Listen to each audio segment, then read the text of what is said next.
18 उर्दू, हमारी पहुंच आपकी ताकत। रुकन पार्लियामेंट असदुद्दीन ओवैसी ने प्रज्ञा ठाकुर के बयान पर रद्द-ए-अमल का इजहार किया है। उन्होंने कहा है कि प्रज्ञा ठाकुर वज़ीर-ए-आज़म नरेंद्र मोदी के स्वच्छता प्रोग्राम को चैलेंज कर रही है। वो ये बताने की कोशिश कर रही है कि वो आलाजात है और जो बैतुल खुला वगैरह की सफाई करते हैं वो उनके मुकाबिल नहीं है। ऐसी ज़हनियत से न्यू इंडिया कैसे बनेगा? उन्होंने गोडसे की तारीफ की है और हेमंत करकरे की मुखालफत कर चुकी है। प्रधानमंत्री के ऊपर डायरेक्ट चैलेंज कर रहे हैं। ये तो मोदी को चैलेंज कर रहे हैं, प्राइम मिनिस्टर को, कि ये बता रही हैं कि वो बड़े अपर कास्ट की हैं और जो लोग वो टॉयलेट साफ़ करते हैं वो उनके पोजीशन के बराबर नहीं है। तो ये न्यू इंडिया कहाँ बनेगा? अरे इनसे तो यही उम्मीद कर सकते हैं हम लोग। जिसने गोडसे को तारीफ़ की, जिसने करकरे को बदुआ दी, तो ये लोग इसी तरह बात करेंगे। ये तो चाहते हैं कि इस मुल्क में ये क्लास और कास्ट सिस्टम रहे और जो दलित तबके के लोग हैं वो इसी तरह का काम करें। तो वही तो वो उसको जस्टिफाई भी कर रही हैं और उसको डिफाइन भी कर रही हैं और साथ ही साथ बीजेपी के उस प्रोग्राम को एक्सपोज भी कर रहे हैं।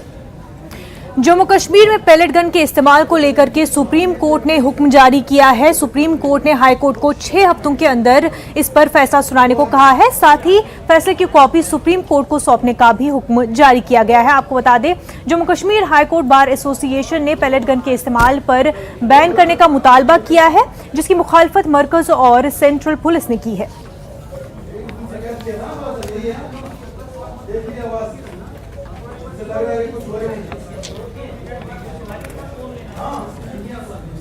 उत्तर प्रदेश के कैरीना से एसपी रुकन असेंबली नाहिद हसन ने मुतनाज़ा बयान दिया है, जिसकी वजह से वो तनकीद का निशाना बन गए हैं। उन्होंने कहा है कि बीजेपी हामी दुकानदारों से चीजें फरोख्त न की जाए। रुकन असेंबली नाहिद हसन का वीडियो वायरल हो गया है, जिसमें वो अवाम से अपील कर रहे हैं कि बीजेपी हामी दुकानदारों से चीजें फरोख्त न की जाए। उन्होंने शामली के अफसर और ताजरों को भी बीजेपी हामी जहनियत का बताया है।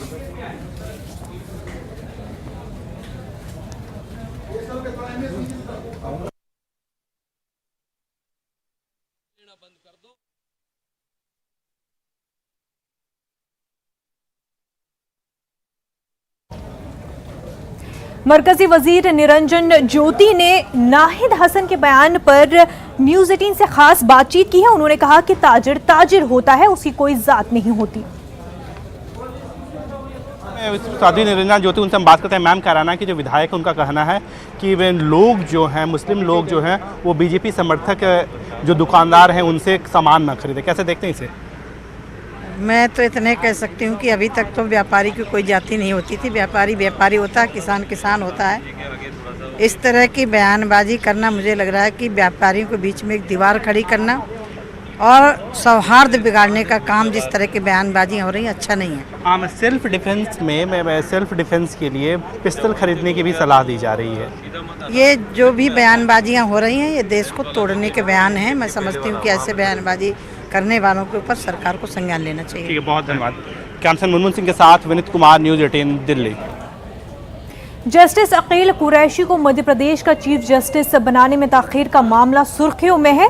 सुप्रीम कोर्ट ने इस सिलसिले में जवाब देने के लिए मरकजी हुकूमत को 2 हफ्ते का वक्त दिया है। सुप्रीम कोर्ट 2 अगस्त को मामले की समाअत करेगा। अर्जीगुजार की जानिब से फाली नारिमन ने कहा है कि कॉलेजियम की सिफारिशात पर मरकज बिठा नहीं रह सकती। सुप्रीम कोर्ट कॉलेजियम ने जस्टिस अकील कुरैशी को मध्य प्रदेश का चीफ जस्टिस बनाने की सिफारिश की थी, लेकिन मरकज की जानिब से इस सिलसिले में कोई पेशरफ्त अभी तक नहीं हो पाई है। उसका कहना है कि अज़बी गौर किया जा रहा है।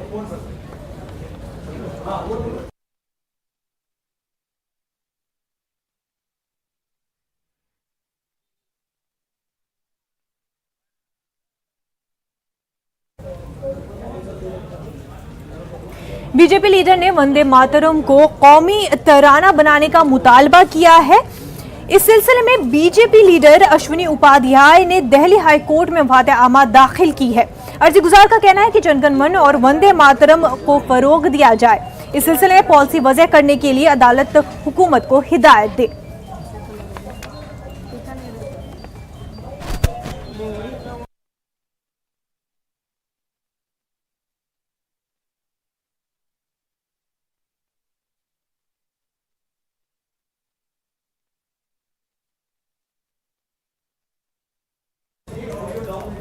यूपी में मेरठ के एक किसान खानदान की बेटी और शामली के किसान खानदान की बहू के पीसीएसजे में कामयाबी हासिल करने से मेरठ और शामली के दो खानदानों में ही नहीं बल्कि दोनों गांव में खुशी की लहर है। मेरठ के पलहीड़ा गांव की महनाज खान ने पीसीएसजे में कामयाबी हासिल करके न सिर्फ अपने गांव और ससुराल का नाम रोशन किया है बल्कि समाज की दूसरी लड़कियों के लिए एक नजीर भी पेश की है।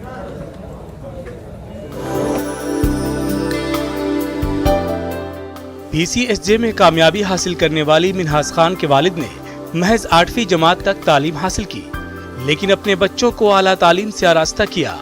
बाबू खान की बेटी महनाज ने न सिर्फ आला तालीम हासिल की बल्कि तालीम हासिल करने के मकसद को भी मंजिल तक पहुंचाया। खास बात यह है कि महनाज ने शादी के बाद ये कामयाबी हासिल की। यही गोल था कि जुडिशरी में जाना है और hard work is the key to success and patience and perseverance also is required in this field. मेरी education BLLB LLM Aligarh Muslim University से हुई है और मेरी फैमिली ने मुझे बहुत सपोर्ट किया है। मैं अपना सफलता का श्रेय फर्स्ट ऑफ ऑल तो मैं गॉड अल्लाह को देना चाहूँगी, उसके बाद मेरी फैमिली, दोनों फैमिली, और special thanks to my brother Azad Khan जो मुझे यहाँ से लेके गए थे घर से, जिन्होंने फर्स्ट स्टेप उठाया था। महनाज के ससुर मेहरबान खान बहू की कामयाबी पर बेहद खुश है। मैं पहले ही से पूछ लिया था क्या करना चाहती है, इसने कहा मुझे तैयारी करनी है पीसीएसजे के लिए है जी, और मुझे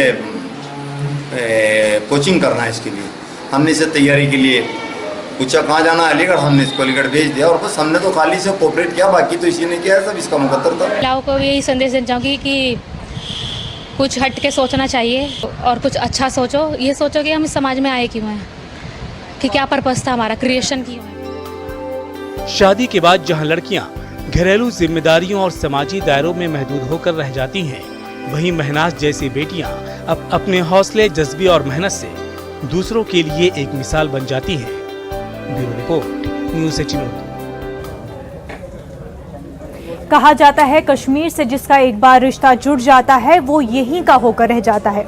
कुछ ऐसा ही हुआ है गजल गुलकार आदित्य सरवस्त के साथ भी। आदित्य यहाँ घूमने आए थे मगर अब वो अपनी मौसीकी में कश्मीरी जबान और यहाँ के साज को देखने के ख्वाह हैं। पेश है सनम तसद्दुक की रिपोर्ट।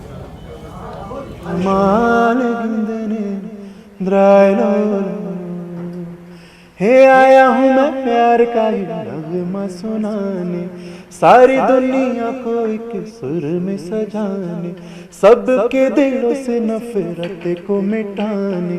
आओ यारो मेरे संगे संगे बोलो, रिंदे पोशुमाल गिंदने द्रायलो। पहली बार कश्मीर की सैर पर आए मुल्क के मयनाज गजल गुलकार आदित्य सारस्वत कश्मीर की बेपनाह खूबसूरती, मेहमान नवाजी और लोगों के प्यार से इस कदर मुतासिर हुए कि वो कश्मीर में अपना कंसर्ट और कश्मीरी मौसीकी पर काम करने की चाह जाहिर की।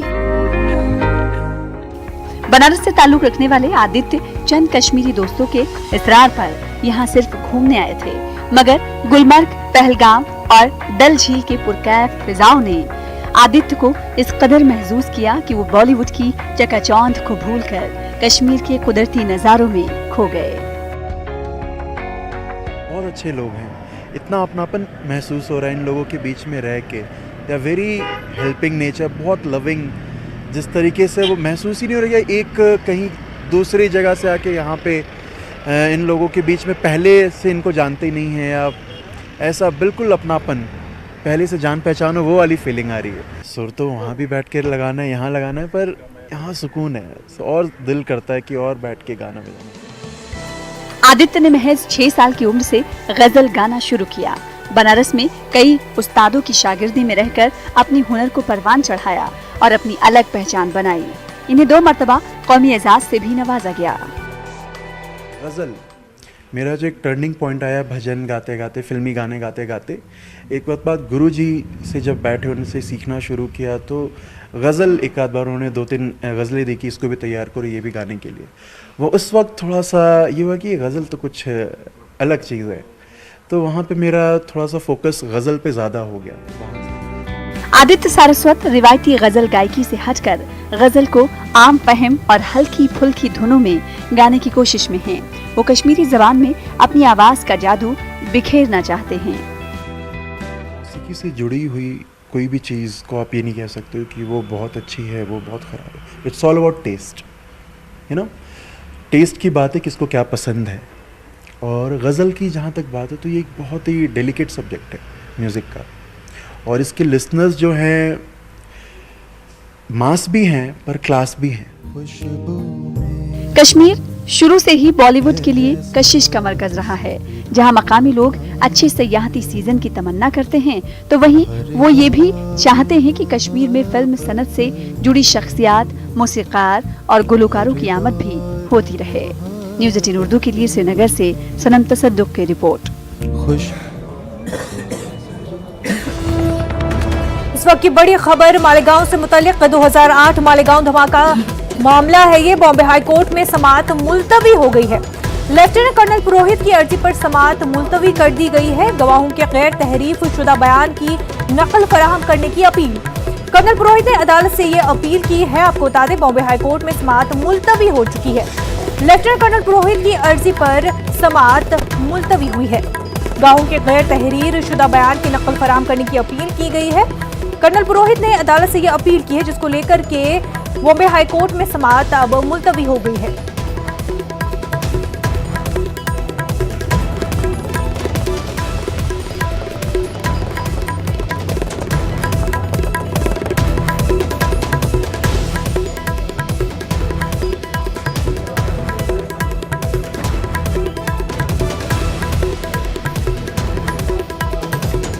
नाज़रीन, इस वक्त की बड़ी खबर हम आपको बता रहे हैं। पूरा मामला 2008 मालेगांव धमाके का है।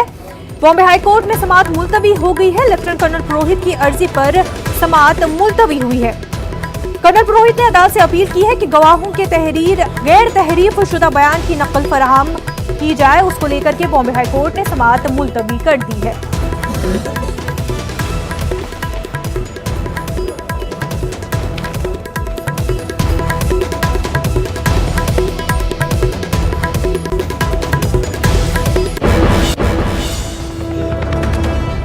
नाज़रीन, इस वक्त की एक और बड़ी खबर। कर्नाटक असेंबली स्पीकर की अरकान से दरख्वास्त, असेंबली के इक़दार और वक़ार को बरकरार रखा जाए।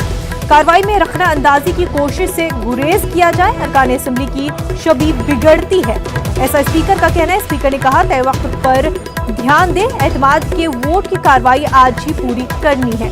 नाज़रीन, इस वक्त एक और अहम खबर हम आपको बता रहे हैं। कर्नाटक असेंबली स्पीकर की अरकान से दरख्वास्त है, असेंबली के इक़दार और वक़ार को बरकरार रखा जाए।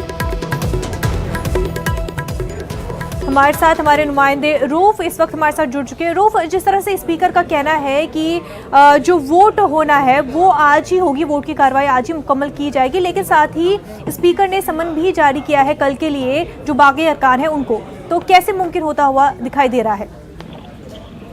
जी देखिए, अभी जो ऐवान में जो बहस हो रही है वो IMA के ताल्लुक से, IMA के घोटाले के ताल्लुक से बहस हुई है। और यहाँ पर वजीर आला HD कुमारस्वामी ने ये वजाहत पेश की है कि वो जो है IMA के इस ताल्लुक से जो है अपना मौक़िफ़ साफ रखते हैं। उनका कोई इसमें जो है अमल दखल नहीं रहा है। और उन्होंने ये बात भी कही कि वो रोशन बेग के कहने पर जो है IMA के कंपनी में एक मरतबा गए थे और उस वक्त उन्होंने सिर्फ हाजिरी दी थी। इसकी एक वजाहत उन्होंने आज यहाँ पर पेश की है। जैसा कि हम देखते हैं कि IMA कंपनी का दौरा जब HD कुमारस्वामी ने इक़्तिदार हासिल किया था तो उस वक्त जो है उन्होंने एक मरतबा IMA कंपनी का दौरा किया था। वो तस्वीरें जो है बहस का मौजू बनी हुई हैं और आज भी इस पर बहस हो रही है। वज़ीर आला HD कुमारस्वामी को तनकीद का सामना करना पड़ रहा है और वज़ीर आला HD कुमारस्वामी ने ये बात कही कि उन्होंने जो है रोशन बेग जो MLA हैं उनके कहने पर जो है वो वहाँ गए थे, वो लेकिन वहाँ पर इस ताल्लुक से उनका कोई ताल्लुक नहीं है IMA के इस पूरे मामले से। ये बात उन्होंने वजाहत के साथ पेश की है। तो इस पर बहस यहाँ पर असेंबली में हुई है। और दूसरी जानिब जो है, जैसा कि स्पीकर रमेश कुमार ने ये अपील की है कि वो ऐवान के विकार को बरकरार रखें और इसमें जो है मजीद जो है इस बहस को मजीद तूल न दें, ये बात स्पीकर ने कही है। दूसरी जानिब कांग्रेस के लीडर कृष्णा बैरेगौड़ा ने ये बात कही है कि कहीं न कहीं जो है बागी एमएलए को मनाने में हम नाकाम हुए हैं। ये बात, ये अहम बयान अभी ऐवान में उन्होंने दिया है। तो इस लिहाज से ये बहस और मुबाहिस का सिलसिला जारी है। आज देखना है कि शाम तक कोई नतीजा बरामद होगा और स्पीकर ने जैसे कहा है कि आज ही जो है एतमाद की कार्रवाई मुकम्मल कर ली जाए। देखना ये होगा कि कांग्रेस और जेडीएस स्पीकर के इस हिदायत पर कहां तक अमल करते हैं, और आसार यही दिखाई दे रहे हैं कि आज शाम में वजीर आला एचडी कुमारस्वामी एतमाद का वोट ले सकते हैं। आसार यही दिखाई दे रहे हैं। रूफ, लेकिन जिस तरह से स्पीकर ने जो है बागी अरकान को कल समन किया है, ऐसे में अगर डिस्क्वालीफाई किया जाता है बागी अरकान को, क्या मुमकिन है कि आज ही ट्रस्ट वोट हो पाएगा और कल जो है बागी अरकान से समन करेंगे स्पीकर? जी देखिए, यहाँ पर कांग्रेस और जेडीएस की कोशिश ये है कि इस गुफ्तगू को मजीद आगे बढ़ाया जाए, मजीद 1 या 2 दिन तक जो है आगे बढ़ाया जाए। ये कांग्रेस और जेडीएस के पार्टियों की कोशिश है। लेकिन स्पीकर ने एक बात यहाँ पर ये भी कही है कि आप जो है आज ही मुकम्मल कर लें कार्रवाई। और ये जो जैसा स्पीकर ने बुलाया है बागी एमएलए को हाजिरी दी है, वो स्पीकर की कार्रवाई के तहत, क्योंकि इन्होंने इस्तीफा दिया है, इस्तीफे के बाद जो है एक मर्तबा स्पीकर जैसा कि उन्होंने पहले भी कहा कि मैं तमाम एमएलए को एक के बाद एक मुलाकात करूंगा, उनसे बनफ्स नफीस जायजा मालूमात हासिल करूंगा, तभी मैं उनका इस्तीफा कबूल करूंगा। तो स्पीकर की ने उस कार्रवाई को जारी रखते हुए कल का वक्त उन्हें दिया है, तो वो उन्हें मुलाकात के लिए बुलाया है। तो इस मामले में जो है, लेकिन एतमाद की कार्रवाई के ताल्लुक से स्पीकर का मौक़िफ़ वाज़ेह है कि आज ही ये कार्रवाई मुकम्मल होनी चाहिए। जी रूफ, और जिस तरह से खबरें ये आ रही थी कि कुमारस्वामी का कहना है कि हो सकता है कि वो अपने पसंद से कोई लीडर चीफ मिनिस्टर के तौर पर चुने ताकि कोalition की हुकूमत जो है वो बरकरार है, उस पर वजाहत नहीं हो पाई थी, क्या उस पर कुछ वजाहत हुई है अभी तक? जी देखिए, इस पर जो है इससे पहले भी डीके शिव कुमार का बयान आया है कि जरूरत पड़ने पर वो कांग्रेस की जानिब से वजीर आला कोई होगा, और खासतौर पर इस सिलसिले में उन्होंने इशारा भी दिया कि सिद्धरामैया जी को जो है दोबारा क़यादत सौंपी जाएगी। ये तमाम बातें उन्होंने कही हैं। लेकिन यहाँ पर जेडीएस जो है इससे पहले भी इशारा दी चुकी है और अब भी बयान दे चुकी है कि वो जो है वजीर आला की कुर्सी जो है कांग्रेस को देने के लिए तैयार हैं, क्योंकि बागी एमएलए में जो 15 बागी एमएलए जिन्होंने इस्तीफा दिया है उसमें 12 जो हैं कांग्रेस के हैं, 3 जेडीएस के हैं। तो कांग्रेस की अक्सरियत है एमएलए की, बागी एमएलए की। तो जेडीएस का कहना है कि अगर कांग्रेस को क़यादत दी जाती है तो क्या वो लौट कर वापस आएंगे, अगर वो वापस आते हैं तो वो इक़्तिदार की कुर्सी जो है वज़ीर आला की कुर्सी छोड़ने के लिए तैयार हैं। ये बात भी जो है वाज़ेह तौर पर एचडी कुमारस्वामी ने और जेडीएस के लीडरों ने कही है। लेकिन अब ये तमाम कोशिशें जो हैं काफ़ी देर हो चुकी है। इन तमाम कोशिशों के लिए ऐसा कोई नज़र नहीं आ रहा है कि इन बातों पर जो है बागी एमएलए यकीन कर लें या फिर इन बातों से वो मान जाएं, ऐसे आसार दिखाई नहीं दे रहे हैं। बिल्कुल रूफ, अब शाम तक ही पता चल सकता है कि आज जो है ट्रस्ट वोट हो पाएगा या फिर कल तक के लिए फिर से वो मुलतवी कर दिया जाएगा। बेहद शुक्रिया रूफ आपका। नाजरीन, इस वक्त एक और बड़ी खबर सामने आ रही है प्रज्ञा ठाकुर के बयान को लेकर के। साध्वी प्रज्ञा ठाकुर के बयान का बीजेपी ने नोटिस लिया है। साध्वी प्रज्ञा को जल्द नोटिस जारी किया जाएगा, जराये के हवाले से खबर है। प्रज्ञा ठाकुर ने कहा था नाली और टॉयलेट साफ करने के लिए मुंतखब नहीं हुई हूँ, जिसकी हर जानिब से काफी तनकीद हुई थी। और अब बीजेपी ने इस बयान का नोटिस लिया है और जल्द ही साध्वी प्रज्ञा को नोटिस जारी किया जाएगा।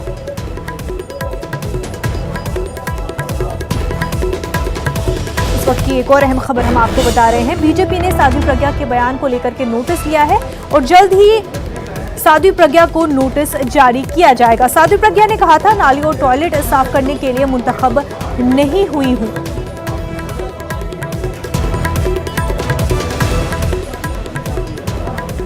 हमारे साथ हमारे नुमाइंदे विनीत इस वक्त जुड़ चुके हैं। विनीत, आपसे जानना चाहूंगी, जिस तरह से प्रज्ञा ठाकुर ने ये बयान दिया, काफी तनकीद हो रही है उनके बयान की और अब बीजेपी ने भी नोटिस लिया है। आज ये निश्चित तौर पर मैं आपको बताना चाहूँगा मुअज़्ज़ा, जिस तरह से साध्वी प्रज्ञा ने बयान दिया, कहीं ना कहीं बीजेपी की किरकिरी हुई है। साथ ही साथ जो प्रधानमंत्री नरेंद्र मोदी का स्वच्छता का कार्यक्रम था, स्वच्छता का जो अभियान है, उसको भी कहीं ना कहीं ठेस पहुंचा है। इसके साथ ही साथ अगर मैं आपको बात करूं तो विपक्षी पार्टियां ने भी इस बयान पर बीजेपी को और साध्वी प्रज्ञा को घेरने की कोशिश की है। मैं आपको बताना चाहूँगा कि जो असदुद्दीन ओवैसी हैं, उन्होंने साफ तौर पर कहा कि बीजेपी जिस तरह से चाहती है, जिस तरह से साध्वी प्रज्ञा का बयान आया है, बीजेपी कहीं ना कहीं समाज में डिस्क्रिमिनेशन चाहती है और वो ये बताना चाहती है कि क्या काम किसका है। उन्होंने साफ तौर पर यह आरोप लगाया कि साध्वी प्रज्ञा अपने बयान से यह जताना चाहती हैं कि वो उच्च वर्ण से आती हैं और जो सफाई का काम है, जो नालियों को सफाई का काम है, वो निम्न वर्ण में का काम है और इसी तरह वो समाज में भेदभाव चाहती हैं और इसीलिए उन्होंने इस तरह का बयान दिया। हालांकि बीजेपी ने उनके इस बयान का बचाव किया था और साफ तौर पर कहा था कि सफाई का काम जो है वो म्युनिसिपल कॉर्पोरेशन का काम है, लेकिन उन्होंने साथ ही साथ बीजेपी के कई नेताओं से जब हमने बात की तो उन्होंने साथ ही साथ यह भी बात कही थी कि वे जो स्वच्छता का अभियान है, स्वच्छता का जो ड्राइव है,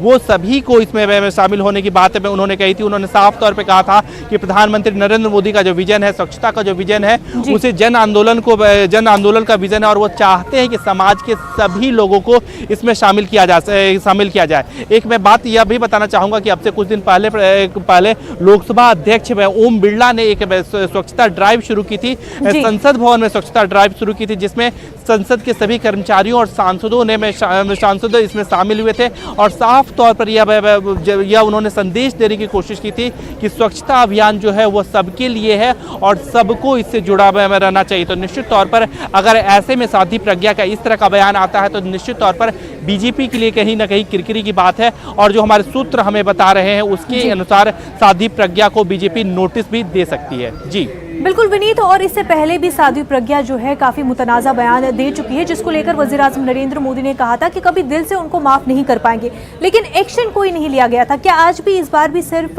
एक बयान दिया जाएगा, सिर्फ तनकीद की जाएगी और उसके बाद कोई एक्शन नहीं लिया जाएगा? जी मैं आपको बताना चाहूँगा कि इसी को लेकर के जब हमने बीजेपी के नेताओं से बात की और यह भी कहा कि प्रधानमंत्री नरेंद्र मोदी ने नाराज़गी जाहिर की थी, लेकिन उसके बाद भी इस तरह की कोई कार्रवाई नहीं की गई, अनुशासन समिति को भेजा गया था। लेकिन ये कहीं ना कहीं बीजेपी नेताओं का साफ तौर पर कहना था कि प्रधानमंत्री के सख्त रवैये के कारण साध्वी प्रज्ञा जो पार्टी की लाइन थी, पार्टी की जो अनुशासन में था, उसे वो फॉलो कर रही थी और अब तक फॉलो कर रही है। ऐसा हमने आकाश विजयवर्गीय के मामले में भी देखा, जब पार्टी ने कड़ा रुख अपनाया था, प्रधानमंत्री नरेंद्र मोदी ने कड़ा रुख अपनाया था और उसके बाद आकाश विजयवर्गीय ने लिखित तौर पर माफी मांगी थी। तो कहीं ना कहीं इन बयानों का भी असर होता है और इसी कारण साध्वी प्रज्ञा ने जब किरकिरे को लेकर के बयान दिया था और फिर गोडसे को लेकर के बयान दिया था, उसके बाद कहीं ना कहीं उन्होंने चुप्पी साध रखी थी और प्रधानमंत्री के ही इसी फटकार का असर था कि उन्होंने अब तक चुप्पी साध रखी थी और कोई विवादास्पद बयान नहीं दिया था। लेकिन एक बार फिर से उन्होंने विवादास्पद बयान दिया है और पार्टी अनुशासनहीनता निश्चित तौर पर इसे मानेगी और जैसा कि हमारे सूत्र हमें बता रहे हैं कि पार्टी उन्हें नोटिस भी दे सकती है। तो निश्चित तौर पर पार्टी इन बयानों को लेकर के सजग है, जैसा कि हमने बीजेपी नेताओं से बात की और कहीं ना कहीं अगर ज़रूरत पड़ी, पार्टी को ज़रूरत लगी तो पार्टी कार्रवाई भी करेगी। अगर सिर्फ चेतावनी से नहीं मानती तो पार्टी निश्चित तौर पर भविष्य में कार्रवाई भी कर सकती है, अगर कोई भी व्यक्ति सिर्फ चेतावनी से नहीं मानता। जी बिल्कुल विनीत, बेहद शुक्रिया तमाम तर तफसीलात के लिए। नाज़रीन, गुज़िश्ता बरसों के मुकाबले इस साल जम्मू कश्मीर के सयाहती शोबे को काफ़ी फ़रोग़ मिला है। इस साल सयाहों और यात्रियों की आमद से इस शोबे से जुड़े लोगों को काफ़ी फ़ायदा हुआ है। पेश है समीर भट्ट की रिपोर्ट।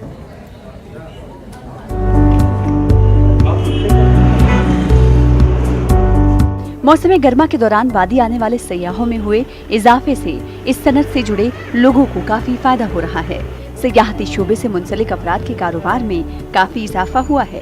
इस साल सयाहों के साथ साथ बड़ी तादाद में अमरनाथ यात्रियों की आमद हो रही है। जम्मू खित्ते में भी इस सनत से वाबस्ता अफराद भी खुश हैं, क्योंकि सयाह और यात्री जम्मू में कायम मुख्तलिफ सयाहती और तारीखी मकामात का भी रुख कर रहे हैं। जम्मू शहर के मुख्तलिफ होटलों में सयाहों और यात्रियों का जबरदस्त रश देखने को मिल रहा है। टूर और ट्रैवल ऑपरेटर्स भी मुतमईन नजर आ रहे हैं।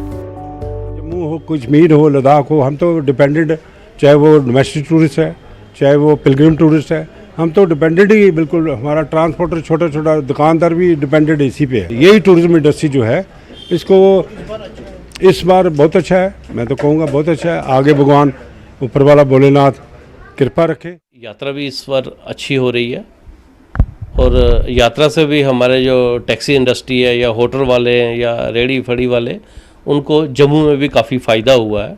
इससे वो थोड़ी राहत की सांस लेंगे, क्योंकि कर्जे में डूबे हुए थे। हमारी भी गाड़ियों की काफ़ी किस्तें ड्यू थी, तो हमें वो थोड़ी सी राहत तो यात्रा से और जो इस बार टूरिस्ट आया हमारे रियासत में, उससे हमें वो राहत मिली है। देखिए 20-25%, 30% हमारे बिजनेस में फ़ायदा हुआ है हमारे लोगों को। शहर के दुकानदारों और मकामी लोगों का मानना है कि खित्ते के सयाहती मकामात को मजीद तरक्की देने की जरूरत है, ताकि ज्यादा से ज्यादा सयाह जम्मू की सैर पर आया करें। मिशन भी करते हैं गवर्नर साहब से कि अगर वो हमारे जो डिजाइनिंग जो मंदिर हैं, जैसे रघुनाथ जी का मंदिर है, पंचभक्तर मंदिर है, और रघुनाथ जी का प्राचीन मंदिर जो पुरानी मंडी में है, और हमारा आप शंभू मंदिर है, उसको प्रमोट किया जाए, जिससे कि टूरिस्ट यहाँ पे रुके और यहाँ की हिस्टोरिकल जगह जो हैं हमारे डिजाइनिंग एरिया की, वो भी देखे और यहाँ पे टूरिस्ट का फ्लो और बढ़े। अगरचे सरकार खित्ते में सयाहती शोबे को फरोग देने के इक़दाम कर रही है, ताहम यहाँ पर साल भर सयाहों की आमद को यकीनी बनाने के लिए मजीद तदबीरें करने की जरूरत है। न्यूज़ 18 उर्दू के लिए जम्मू से समीर भट्ट की रिपोर्ट। न्यूज़ रूम लाइव में फिलहाल इतना ही, हमें दीजिए इजाजत। आदाब।